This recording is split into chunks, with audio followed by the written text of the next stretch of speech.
Hello, good morning, students. Let's start with the ED and ethics, unit number 1. Let's continue with the unit number 1. આપણે ED અને ethics, entrepreneurship development અને ethics સબ્જેક્ટમાં unit 1 ચલાવીએ છીએ અત્યારે. Unit 1 is basically divided into two phases. Introduction to entrepreneurship. એ બે ફેઝમાં divide થયેલું છે, બે પાર્ટમાં, or you can say divided into two chapter. ભલે એને ચેપ્ટરાઇઝેશન આપ્યું નથી, પણ પાર્ટ અલગ અલગ છે. પહેલો પાર્ટ છે એ છે ઇન્ટ્રોડક્શન ટુ એન્ટરપ્રિન્યોરશિપ, અને સેકન્ડ પાર્ટ છે it is related with the franchising. Clear? So first પોર્શનની અંદર આપણે લોકો અત્યાર સુધીમાં કમ્પ્લીટ કર્યું evolution of the concept of entrepreneurship, introduction of entrepreneurship, characteristics of entrepreneurship, functions of entrepreneurship, અને આજે આપણે લાસ્ટ ટોપિક આ ફેઝનો ઓર યુ કે સે વનનો લેશું, John Kao's model on entrepreneurship. Next સેશનની અંદર આપણે યુનિટ 1 જ કન્ટિન્યુ કરશું, પણ યુનિટ 1નો second phase, second part continue કરશું, ફ્રેન્ચાઇઝિંગવાળું. ક્લિયર? સો એન્ટરપ્રિન્યોરશિપની અંદર આપણે અત્યારે ચલાવીએ છીએ યુનિટ નંબર 1. યુનિટ નંબર 1ની અંદર ફેઝ 1નો લાસ્ટ ટોપિક છે John Kao's model on entrepreneurship. ઘણી બધી વાર આ ક્વેશ્ચન તમને લોકોને પૂછાય છે. હવે અહીંયા શું છે કે John Kao is basically he is an author and a writer. He has completed his masters from the Harvard Business Schools, and his focused area is transformation of organization and creativity and innovation. શું કહે છે? John Kao's main focused area is transformation of organization and creativity and innovation. તો ભાઈ આનો મતલબ શું થયું? તે કહે કે ભાઈ એને જ્યારે કમ્પ્લીટ કરી લીધું એનું સ્ટડી, પછી એ હાર્વર્ડ સ્કૂલની અંદર જ લેક્ચર લેતા હતા, અને એ મેઇનલી જે લેક્ચર દેતા હતા એ હતા ક્રિએટિવિટી અને ઇનોવેશન ઉપર. He has undertook lots of research. He did lots of research on the innovation and creativity. એને ખૂબ રિસર્ચ કરેલા છે, અને ખૂબ બધી વસ્તુઓ એના ઉપર એને લખેલી છે. ઇનોવેશન અને creativity and organization transformation. Organization transformation means to manage the change in an organization. It is related with the change management. How to manage, how to bring the change in an organization. He is also considered as a innovation guru. એને innovation ગુરુ તરીકે ઓળખવામાં આવે છે. એ નામથી બહુ famous થયેલા હતા, ઇનોવેશન. કારણ કે એને ઇનોવેશન્સ વિશે ખૂબ બધી ડેફિનેશન્સ આપેલી હતી, ખૂબ બધું કન્ટેન્ટ આપેલું હતું ઇનોવેશન્સ. વેઝ ઓફ ઇનોવેશન્સ કીધા હતા કે how you can improve the innovations, how you can develop the creativity, how you can bring the innovations and creativity in an organization, and how it is beneficial to an entrepreneur. So he has developed the conceptual model of entrepreneurship development. Conceptual model આ તમારે ભણવાનું છે ખાસ આની અંદર. Conceptual model of entrepreneurship એનો મતલબ એવો છે કે he has developed one model. એ મોડલની અંદર એને 3 મેજર પિલર આપ્યા છે, 3 મેજર વસ્તુ આપી છે કે આ 3 વસ્તુ જો ઓફિશિયન્ટ અને ઇફેક્ટિવ ઓર્ગેનાઇઝેશનમાં છે તો ને તો જ બિઝનેસ સક્સેસફુલ થશે, otherwise not possible. So whenever a person wish to start up his business, whenever the person wish to run his business, he need to focus on this 3 things. આ 3 વસ્તુઓ બહુ મહત્ત્વની છે. એટલે એનું અરેન્જમેન્ટ, એનું controlling proper થવું જરૂરી છે. એની એ વસ્તુનું ધ્યાન અને પ્રોપરલી રાખવું પડશે. સો if you wish two achieve the success in the business, in that particular case, if you wish to develop the spirit of entrepreneurship, then in that particular case you require to follow this particular model. અને આ મોડલમાં 3 pillar આપ્યા છે. એ વસ્તુ ખાસ focus કરવાની છે. Clear? એ વસ્તુ ઇમ્પ્રૂવ કરવાની છે, વસ્તુને એ મુજબ ફોલો કરવાની છે. This model is also known as ECO model, where the E stand for entrepreneurship, C stand for creativity, and O stand for organization. The model concluded that interrelationship between the various factors decide or develop the entrepreneurship and creativity in environment. અહીંયા શું કહે છે? Only and only single factor is not responsible for the success of the business. Integration of all the factors, interrelationship of all the factors or the various factors basically result into the development of entrepreneurship. કાલ સવારે તમારે ધંધો કરવો છે તો એક કે બે પરિબળો અસર કરતા નથી, પણ બધા જ પરિબળો છે એને તમારે એક સાથે ઇન્ટિગ્રેટ, એક સાથે એકબીજા સાથે જોડવા પડશે. એ એકબીજાની ઇન્ટરડિપેન્ડન્સી અને ઇન્ટર રિલેશન છે that basically decide the success of the business. Clear? હવે મેઇન એલિમેન્ટ્સ, મેઇન ત્રણ વસ્તુ અહીંયા આપેલી છે ને, પર્સન, ટાસ્ક અને ઓર્ગેનાઇઝેશનલ કન્ટેક્સ્ટ. આ ત્રણ વસ્તુ છે એના ઉપર મેજર સક્સેસ ડિપેન્ડ છે એન્ટરપ્રિન્યોરશિપની. ધંધાની મેજર સક્સેસ છે ને આ ત્રણ વસ્તુ ઉપર ડિપેન્ડ છે. Person, that means entrepreneur himself. Second શું કહે છે? Task. That means to scan the external environment, to deal with the challenges, to undertake the task.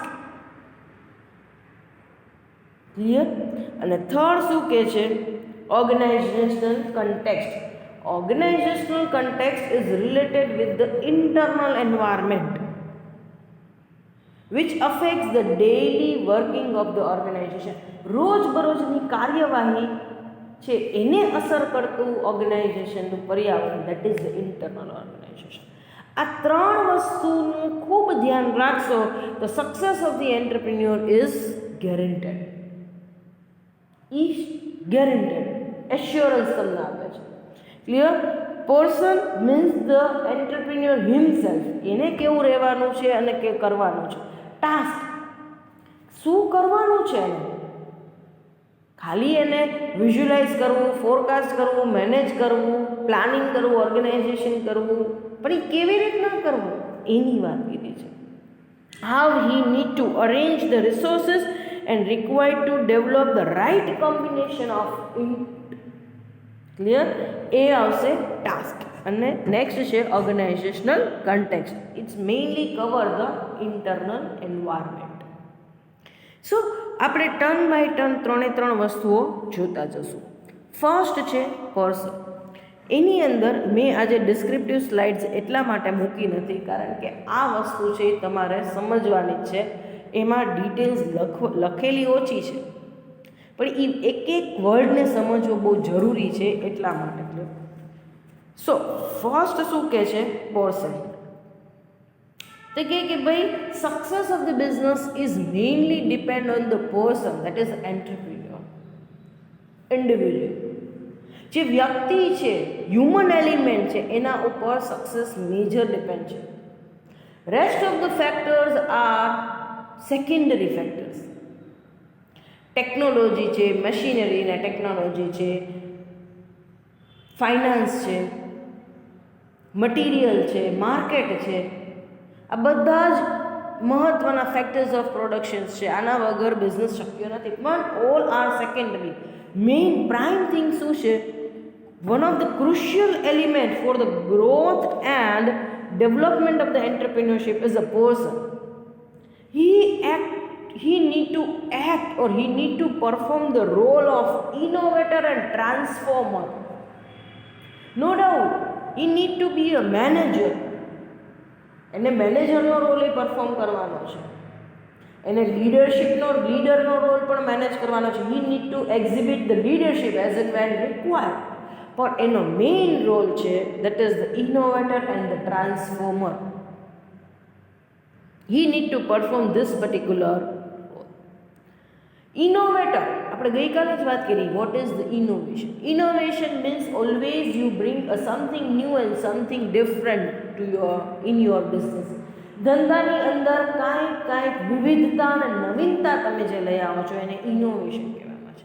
Transformer, It means you bring the changes in an organization, and if required, you try to bring the fundamental second order change, fundamental change in the organization, where you are trying to change the belief, values, assumptions of the people. You like to change the culture of an organization.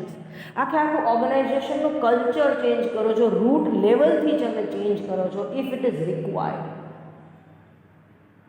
Clear?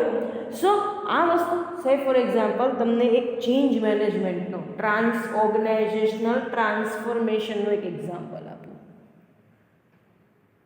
Somewhere in 2004, મને exact યાદ નથી પણ કદાચ આ જ અરસો હતો, after 2004 કદાચ હતો.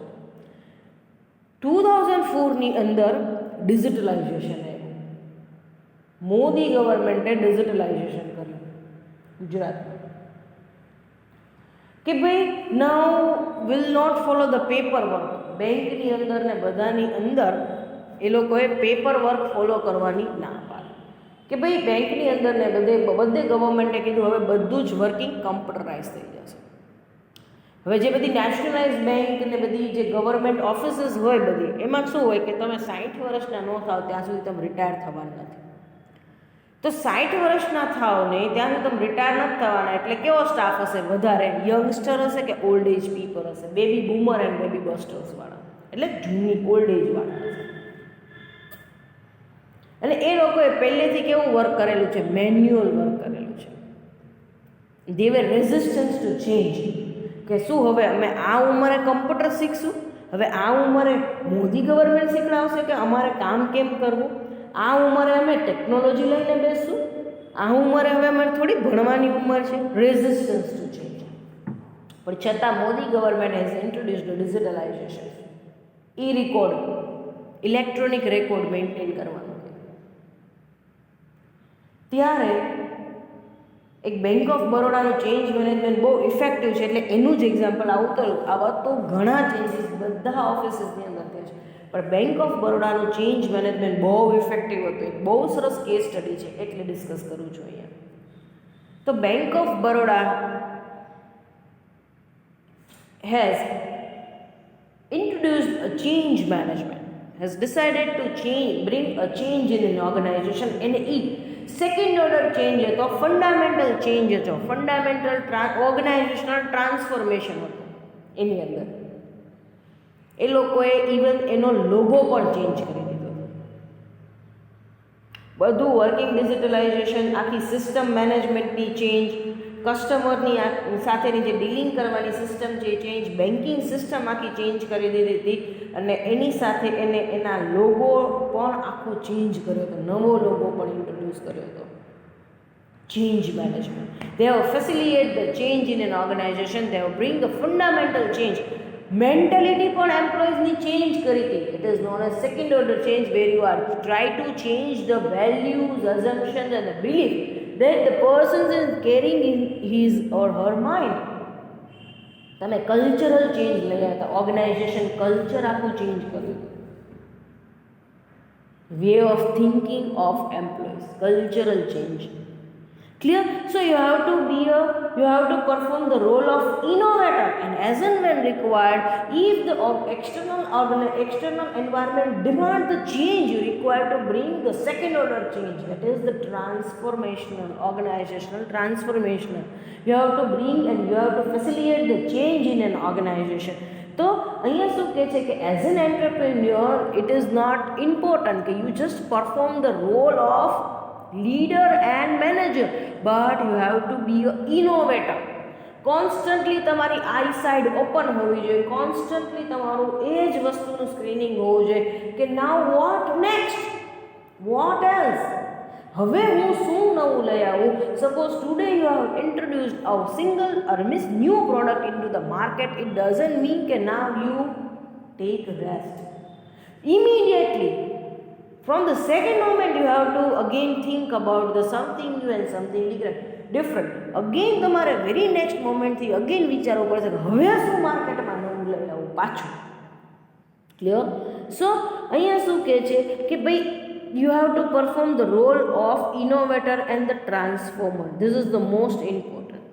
આ રોલમાં તમારે શું કરવાનું છે કે ભાઈ you have to generate the different idea, creative idea, and you have to implement it at a proper time. That is important. કે generate the innovative idea, at the same time implement the idea at a proper time. Idea generate જ કરે રાખશો તો ચાલશે. Generate the creative idea, innovative idea, implement on time and convert the idea into the profitable idea. ખાલી idea on paper રાખવા નથી, પણ એના ઇમ્પ્લિમેન્ટ કરીને એમાંથી પ્રોફિટ પણ કમાવાનો છે. સો અહીંયા શું કહે છે કે ભાઈ અહીંયા પર્સનનો મતલબ શું કહે છે? Entrepreneur with the talent. He must have a talent, different skills. He must have a different personality, charismatic personality એની હોવી જોઈએ. He must have a requisite skill. He must have a approach toward the work, positive approach toward the work, optimistic હોવા જોઈએ. Motivated, self motivation. એને ક્યાંય લેક્ચરની જરૂર નથી, એને કોઈ કહેવાની જરૂર નથી, મોટિવેટ કરવાની જરૂર નથી. Self motivation. Clear? So he always like to work toward the achievement of organization success. એનો ટાર્ગેટ જ ઈ હોય. Goal oriented work, goal oriented leadership હોય. Clear? Task oriented leadership. Clear? So અહીંયા શું કહે છે? ઇન શોર્ટ અહીંયા શું કહે છે કે ભાઈ person is most important. Entrepreneur himself, his thinking, his personality, in short એવું કહે કે his overall personality is most important for the growth and the success of any entrepreneurship. તમારી કોઈ એન્ટરપ્રાઇઝની સક્સેસ છે, ધંધાની સક્સેસ છે, બિઝનેસની સક્સેસ છે, લાર્જલી શેના ઉપર ડિપેન્ડ હોય છે? On the personality of entrepreneur. તમારી પાસે બધી જ વસ્તુ છે, પ્રોડક્ટ છે, પૈસા છે, માર્કેટ છે, બધું છે, પણ એન્ટરપ્રિન્યોર જે ધંધાર્થી છે એનામાં જ ટેલેન્ટ ન હતો, સૂઝકો ન હતો. ઘણા કહે છે ને તમે ભલે ભણેલા રહ્યા પણ ગણેલા અમે છીએ એટલે ધંધો સારો કરીએ છીએ. So success of the business is largely depends on the personality of entrepreneur. Second કહે છે ટાસ્ક. અહીંયા શું કહે છે કે ભાઈ person with the visions and the required skills is not enough to achieve the success. If he has a visionary leadership and he has a skill, it is not enough. But he must have a insideness. He must have that talent. That a person must be able to arrange the resources. He is able to develop the right combination of input and output. That means he is able to invest the input in such a manner that he receives the output at the lowest cost. એનામાં એ આવડત હોવી જોઈએ કે કયા ઇનપુટના combination છે એ કરવું કે જેથી મારું આઉટપુટ એટ લોએસ્ટ કોસ્ટે મને પડશે. ક્લિયર? સો અહીંયા એને એ જોવાનું છે. બધાને ખબર છે કે ભાઈ આ રો મટીરિયલ છે એ મશીનમાં આમ નાખો અને આની પ્રોસેસ થાય એટલે અહીંયા પ્રોડક્ટ નીકળે છે. પણ એ જ વસ્તુ વે બધાને ખબર છે કે આમથી આમ થાય, પણ એ વસ્તુ સ્માર્ટ વેમાં કેમ પરફોર્મ કરવી થિયરી બધાને ખબર છે, પણ એનું ઇમ્પ્લિમેન્ટેશન સ્માર્ટ મેનરમાં કેમ કરવું દેટ ઇઝ. એટલે 1 મિનિટની ગેમ હોય છે, બધાને ખબર ફુગા ફુલાવીને મૂકવાના કે ચાંદલા આમ જોડવાના છે કે આ વસ્તુ આમ કરવાનું, પણ એને ઝડપથી અને સ્માર્ટ વેમાં કેમ કરવું ને દેટ ઇઝ ઇમ્પોર્ટન્ટ વન. કોઈ પણ ટાસ્ક બધાને ખબર છે કેમ કરવું, પણ જેને સક્સેસ મળશે એને શું કર્યું હશે? એનો સ્માર્ટ વે ફાઇન્ડ આઉટ કર્યો હશે. So your entrepreneur required to perform such a role that is smart role perform કરવાનો છે. ક્લિયર? કેવો રોલ પરફોર્મ કરવાનો છે? He need to develop the right combination of input and output. So he receives the cost, he receives the product fastest and at lowest cost. જેથી એને એક એવો smart way પર ગોતવાનો છે બધા જ કામનો કે કામ ઝડપથી થાય અને ઓછી કોસ્ટે પડે. That means he need to develop the efficiency and effectiveness in each and every work of the organisations. Clear? તો અહીંયા શું કહે છે? આના માટે એને શું કરવું પડશે? He need to always require to scan the external environment. કારણ કે ઇનપુટ આઉટપુટની ઉપર પ્રોડક્ટ ઉપર સૌથી મેજર અસર તમારે કોની પડે છે? એક્સટર્નલ એન્વાયરમેન્ટની. તમારું જેવા એક્સટર્નલ એન્વાયરમેન્ટમાં ચેન્જીસ આવશે કે સેલ્સ તમારું રિડ્યુસ થશે. સો કોઈ પણ પ્રકારના ચેન્જીસ એક્સટર્નલ એન્વાયરમેન્ટમાં આવે તો એની ફર્સ્ટ ઇમ્પેક્ટ અને મેજર ઇમ્પેક્ટ ક્યાં આવશે? પ્રોડક્ટ ઉપર. ક્લિયર? તો અહીંયા શું કહે છે કે ભાઈ એક્સટર્નલ એન્વાયરમેન્ટ્સ આર લાર્જલી અનકન્ટ્રોલેબલ. તમારો એના પર કોઈ કંટ્રોલ જ નથી. ગવર્મેન્ટ પોલિસીની, ઇકોનોમિક સિસ્ટમની અંદર ચેન્જીસ થવા, પોલિટિકલ ચેન્જીસ આવવા, સોશિયો કલ્ચરલ સિસ્ટમની અંદર ચેન્જીસ આવવા, લીગલ એન્વાયરમેન્ટમાં કોઈ ચેન્જીસ આવવા, ટેકનોલોજીકલ એન્વાયરમેન્ટમાં કોઈ ચેન્જીસ આવવા, એના ઉપર તમારો કોઈ કંટ્રોલ જ નથી. એટલે whatever the changes are taking place in an external environment, you have to take up it as a challenge and you have to bring the changes accordingly in an organization. તમારી પાસે external environment ઉપર control. તમે ગવર્મેન્ટને જઈને કહી શકશો કે આ policy ન લઈ આવો, જીએસટી ન લઈ આવો, કોઈ રોકી શકે? ગમે એટલા તમે આંદોલન કરો, તમે ગવર્મેન્ટને રોકી શકશો એની પોલિસી ઇમ્પ્લિમેન્ટ કરતા? ના. હાઈલી અનકન્ટ્રોલેબલ. એક્સટર્નલ એન્વાયરમેન્ટ હાઈલી અનકન્ટ્રોલેબલ છે. એમાં કોઈ તમારો એના ઉપર તમારો કંટ્રોલ જ નથી, કોઈ પ્રકારનો કંટ્રોલ. પણ તમે શું કરી શકશો? એમાં ચેન્જીસ જે આવે છે ને રોકી નહીં શકો. પણ yes, you have to constantly scan the external environment and you require to respond it to survive and to grow in a dynamic environment. Clear? Next છે organizational context. Organizational context is mainly cover the internal environmental factor. Internal environmental ફેક્ટરનો મતલબ શું છે? Organization structure. That is how you have designed the organization structure. Management hierarchy કેવી છે તમારી? Human resource, what kind of the workforce that you have. Clear? Then the internal policy, rules and regulations. તમારા internal policy, management policies કેવી છે? Financial strength કેવી છે? What kind of the culture is prevailing in an organization? તમારું organisation culture કેવું છે? આ બધી જ વસ્તુઓ બહુ જ ઇમ્પોર્ટન્ટ છે for the smooth functioning of an organization. Clear? Because internal environment affect the daily working system of an organization. Clear? So it is again major benefit શું છે? It is internal environment, so it is highly controllable one. સો આને entrepreneur controllable છે એટલે શું કરવાનું છે? Always required to scan the internal environment and required to make the appropriate and suitable arrangement, required to bring the suitable changes for the better working. Working સારામાં સારું કેમ થાય એને આમાં જોવાનું છે. Clear? So this three pillars are most important pillar. આ મોડલને એન્ટરપ્રિન્યોરશિપ ડેવલપમેન્ટ મોડલ કહેવામાં છે. ધંધાનો વિકાસ કરવો છે અને સારો ચલાવવો છે તો આ ત્રણ વસ્તુ ઉપર મેજર ફોકસ તમારો હોવો જોઈએ. Success of the business is mainly depends on 3 parameter. એક તો એન્ટરપ્રિન્યોરની પર્સનાલિટી, કોન્સ્ટન્ટલી એને એક્સટર્નલ એન્વાયરમેન્ટ સ્કેન કરી એના મુજબ ચેન્જીસ ઇન્ટરનલ ઓર્ગેનાઇઝેશનમાં લેવાના છે to cope up with the external environment, to response the external environment and bring the changes accordingly. અને ત્રીજું, organization contexts always scan the internal environment. જેટલું ઇન્ટરનલ એન્વાયરમેન્ટ સારું હશે એટલું વર્કિંગ સ્મૂથ હશે. It facilitate the daily working. Clear? So hereby we are completing John Kao's model. આજે આપણે આ મોડલ કમ્પ્લીટ કર્યું છે. Hereby we are completing the first part of the unit 1. Unit 1નો first part આજે અહીંયા આપણે complete કર્યો છે. નેક્સ્ટ સેશનમાં હવે નેક્સ્ટ મંડે મારો લેક્ચર આવશે. નેક્સ્ટ મંડે આપણે ફરી એક સેકન્ડ પાર્ટ જોશું. યુનિટ 1 જ આપણે કન્ટિન્યુ કરશું, પણ યુનિટ 1નો આપણે સેકન્ડ પાર્ટ જોશું, franchising. Done? Thank you so much.